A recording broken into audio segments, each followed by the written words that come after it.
Six-pack terrier coming in from Schlitchtown. Just want to talk to y'all a little bit. For those of you who don't know me, I'm a semi-professional Bronco driver, mechanical, not animal. I've recently ventured into the tomahawk industry, and I'm the owner and operator of the Dirty Floorboards, greatest fantasy football franchise known to mankind. And so people often come to me and say, Terry, what's it like to own a fantasy football team like the Floorboards? And I said, well, you know what? Guy who just asked me this question, you gotta put your heart into it, because sometimes you're gonna have good times, and sometimes Six-Pack Terry's Dirty Floorboards, they'll give you some bad times. And I'm here to talk to you about those bad times. Over this last season, the Dirty Floorboards, they made some mistakes. It's not so much a lack of talent on Terry's part as far as things go. I think that we could all agree that Terry does what he does. However, the Floorboards, although, chock full of talent, chock full of potential, got people on my bench that, probably belong on a bench.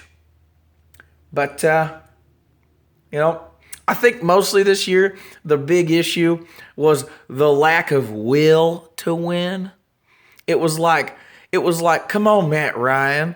Come on, Spencer Ware. Come on, Spencer Ware. It's like he ain't even wanting to win for the Floorboards. Sure, he's out there in his red jersey, tooting around for them Chiefs. But what about the Floorboards?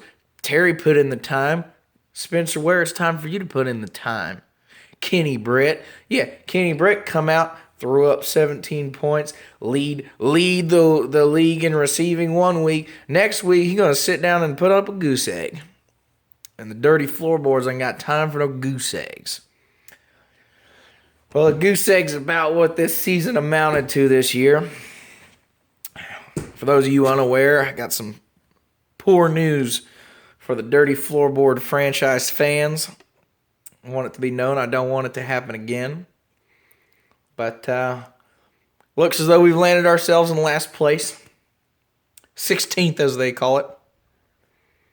I will be assuming the crown as owner and operator. I'll be taking the brunt of these sucky duties.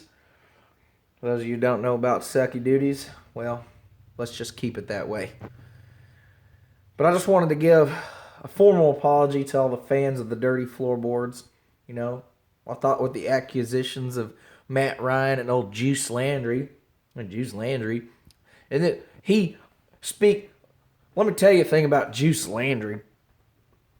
You get the man, he's the number one receiver down in Miami. Oh, he's the number one receiver. Ryan Tannehill, Juice Landry. Oh, yeah. It's all hooting and hollering. And then what happens? Some feller by the name of Jai comes in and starts running the football. This is the NFL, feller. We want to see you throw it. That said, I figured the Dirty Floorboards would make a little turnaround. Even when they wanted to win, they just couldn't do it. We squeaked away with a few, But in the end, it's a disappointing season. Playoff time has been a bleak time for the old Floorboards. But I'll tell you what, next year's going to be different. Mark my words. This is Six-Pack Terry reporting from Schlitchtown, and I'm out.